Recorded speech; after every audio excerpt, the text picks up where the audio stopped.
अब आगे चलते हैं। आगे ये है हमारा बोनस शेयर। आखिर जो हमारा इशू रह गया है डैट इज़ बोनस शेयर्स, उसको हम डिस्कस करेंगे कि बोनस शेयर्स क्या होते हैं और किस तरह से होते हैं, वो हमने यहाँ पर लेके चलना है। बोनस शेयर का ट्रीटमेंट हमने देखना है। देखिए, बोनस शेयर की अगर बात करें ना, तो ये भी हम दे रहे हैं एग्जिस्टिंग, ये भी हम किसको दे रहे हैं, ये भी हम एग्जिस्टिंग शेयर होल्डर्स को, जो हमारे मौजूदा शेयर होल्डर्स हैं, इनको दे रहे हैं। बट ये हम इनको फ्री में दे रहे हैं, ये हम इनको फ्री में शेयर दे रहे हैं। इनसे कोई कॉस्ट वगैरह जो है वो हम नहीं चार्ज करते। मतलब मुफ्त में हम क्या कर रहे हैं, मुफ्त में हम इनको चार्ज कर रहे हैं, मुफ्त में हम इनको शेयर दे रहे हैं। तो ये हमारे बोनस शेयर्स कहलाते हैं। ये जब भी बोनस शेयर दिए जाते हैं तो दो ही पॉसिबिलिटीज़ हैं, या तो हमने उनको ऐसा बोनस के तौर के ऊपर दे दिए हैं, या हमने उनको डिविडेंड देना था, हमने डिविडेंड नहीं दिया, बल्कि इन रिस्पेक्ट ऑफ डिविडेंड के तौर के ऊपर हम क्या कर रहे हैं, हम उनको बोनस शेयर्स जो है वो प्रोवाइड कर रहे होते हैं, हम उनको बोनस शेयर्स जो हैं वो दे रहे होते हैं। तो ये मेरे क्या कहलाते हैं, ये मेरे बोनस शेयर्स कहला रहे होते हैं। अब इसमें ज़रा ना एक चीज़ ध्यान से देखिएगा कि शेयर होल्डर को हम ये शेयर जो हैं वो मुफ्त में दे रहे हैं। शेयर होल्डर्स को क्या मिल रहे हैं, ये शेयर्स मुफ्त में मिल रहे हैं। जब मुफ्त में मिल रहे हैं, शेयर होल्डर्स तो 1 रुपया भी पे नहीं करेगा। शेयर होल्डर्स जो हैं वो 1 रुपया भी पे नहीं करेंगे, कख भी नहीं देंगे।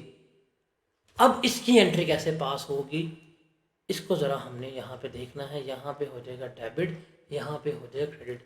इसमें बेसिकली हम क्या कर रहे हैं, इसमें बेसिकली हम अपने रिजर्व्स को, जो हमने अपने रिजर्व्स इकट्ठे किए हुए हैं, हम उनको शेयर्स में कन्वर्ट कर रहे हैं। अब देखें, इसमें कोई कैश फ्लो नहीं हो रहा, कोई रकम कुछ भी नहीं आ रही। कंपनी ने क्या किया है, कंपनी ने अपने बोनस शेयर्स जो हैं वो दे दिए हैं। अब इसकी एंट्री क्या होगी ज़रा देखिएगा। शेयर प्रीमियम जो है वो हम हमेशा करेंगे क्रेडिट, और शेयर प्रीमियम हमेशा जो हमारी फेस वैल्यू है, जो हमारी पार वैल्यू है, जो हमारी फेस वैल्यू है, उससे क्या होगा, क्रेडिट हो रहा होगा। उससे क्या होगा, हम उसको लेकर चल रहे होंगे हमेशा हमेशा।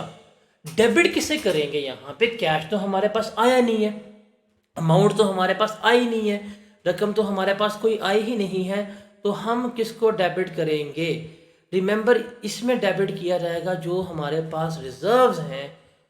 हाँ, ये प्रीमियम को लिख दिया, यहाँ पे आना चाहिए था शेयर कैपिटल।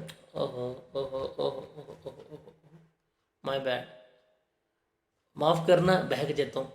तो शेयर कैपिटल जो है वो मेरा क्या हो जाएगा, यहाँ पर क्रेडिट हो जाएगा। और डेबिट किससे करेंगे, अगर हमारे पास शेयर प्रीमियम अवेलेबल है तो शेयर प्रीमियम डेबिट होगा। अगर शेयर प्रीमियम हमारे पास नहीं है तो फिर क्या होगा, जो मेरे पास रिटेन्ड अर्निंग्स होंगी, हम रिटेन्ड अर्निंग्स को क्या कर रहे होंगे, डेबिट कर रहे होंगे। हम किसे करेंगे, रिटेन्ड अर्निंग्स जो है हमारी, हम रिटेन्ड अर्निंग्स को डेबिट कर रहे होंगे। रिटेन्ड अर्निंग्स जो हैं वो हमारी यहाँ पे डेबिट हो रही होंगी। अब इसमें ना एक चीज़ याद रखिएगा, अमूमी तौर के ऊपर नॉर्मली क्या होता है, नॉर्मली अगर हमने डिविडेंड देना था और हमने डिविडेंड नहीं दिया, उसके बदले में अगर हम शेयर्स दे रहे हैं, तो वो शेयर प्रीमियम को चार्ज होते हैं? नहीं, वो चार्ज होते हैं हमारे रिटेन्ड अर्निंग। डिविडेंड देना था, डिविडेंड के बदले में शेयर दिए हैं, तो वो रिटेन्ड अर्निंग को चार्ज होते हैं। डिविडेंड के अलावा अगर हमने बोनस दिया है तो वो किसको चार्ज होगा, वो हमारा शेयर प्रीमियम जो है इसको चार्ज हो रहा होगा। तो ये एंट्री जो है वो हमने यहाँ पे लेके चलनी होती है, इसको हम इस तरह से कैरी कर रहे होते हैं। तो दिस इज़ द वे, ये जो है this is the entry of bonus share, कि बोनस जो है वो हमारे इस तरह से रिकॉर्ड हो रहे होते हैं। Is that clear? अभी बोनस को ट्रीट कैसे करना है वो मैं दिखाऊंगा कि जी 142, 243, 30% बोनस, 40% बोनस, वो सारा आपको सिखाऊंगा। अभी सिर्फ मैं आपको बुनियादी एंट्री बता रहा हूँ, ये क्लियर है ना? अच्छा, अब हम चलते हैं, अब हम बात करते हैं डिविडेंड की। डिविडेंड क्या होता है? बेसिकली ये राइट ऑफ शेयर होल्डर्स है कि इनको जो प्रॉफिट दिया जाएगा, जो इनको फ़ायदा दिया जाएगा, जो हमने कमाना है, वो कमाई जो है वो क्या है हमारा, वो हमारा डिविडेंड कहला रहा होता है। अब डिविडेंड जो है ना हमारे पास, मतलब कंपनी ने जो प्रॉफिट कमाया, इस प्रॉफिट में से जो शेयर होल्डर्स को डिस्ट्रीब्यूट किया जाएगा, इसमें से दिया जा रहा होगा, वो मेरा क्या कहलाएगा? वो मेरा डिविडेंड कंसीडर हो रहा होगा। अब डिविडेंड जो है वो हमारे पास दो टाइप्स का होता है। एक है हमारे पास फाइनल डिविडेंड और दूसरा होता है हमारे पास इंटरम डिविडेंड। फाइनल डिविडेंड क्या होता है? फाइनल डिविडेंड इज बेसिकली कि आपने, इसको ज़रा ध्यान से समझिएगा, आपका साल शुरू हुआ 1 जनवरी 2022 को, ख़त्म हुआ जाके 31 दिसंबर 2022 को। From this to this year आपने यहाँ से लेके यहाँ तक अपना प्रॉफिट कैलकुलेट किया। अब प्रॉफिट जब कैलकुलेट कर कमा लिया, अब आपने क्या करना है? इसकी रिपोर्ट्स बनानी है, इसकी फाइनेंशियल स्टेटमेंट्स बनानी है। आपका ईयर एंड तो 31 दिसंबर को हुआ, लेकिन अब इसकी फाइनेंशियल स्टेटमेंट्स जो है वो अगले साल बनेगी। 3 माह होते हैं नॉर्मली, 4 माह होते हैं, उसमें हमने बनानी होती हैं। तो अब इसकी फाइनेंशियल स्टेटमेंट बन रही हैं जाके, फॉर एग्जांपल 31 मार्च 2023, 31 मार्च 2023 को आप इसके बनाते हैं फाइनेंशियल स्टेटमेंट्स और आप प्रॉफिट वगैरह डिक्लेयर करते हैं। मतलब आप इस तारीख पे, ये जो तारीख आई है आपके पास, ये जो तारीख आई है, इस तारीख पे आप बता रहे हैं कि मेरा 2022 का इतना प्रॉफिट बना था, 2022 का इतना प्रॉफिट मेरे पास आया था। अब ये प्रॉफिट की पेमेंट कब हो रही है? अगर आप पेमेंट करेंगे डिविडेंड की, 22 का प्रॉफिट क्या 23 में पे नहीं हो रहा? जरा बताएं, 22 का प्रॉफिट क्या 23 में पे नहीं हो रहा? तो रिमेंबर, इसकी एडजस्टमेंट 2023 की statement of changes in equity में होगी।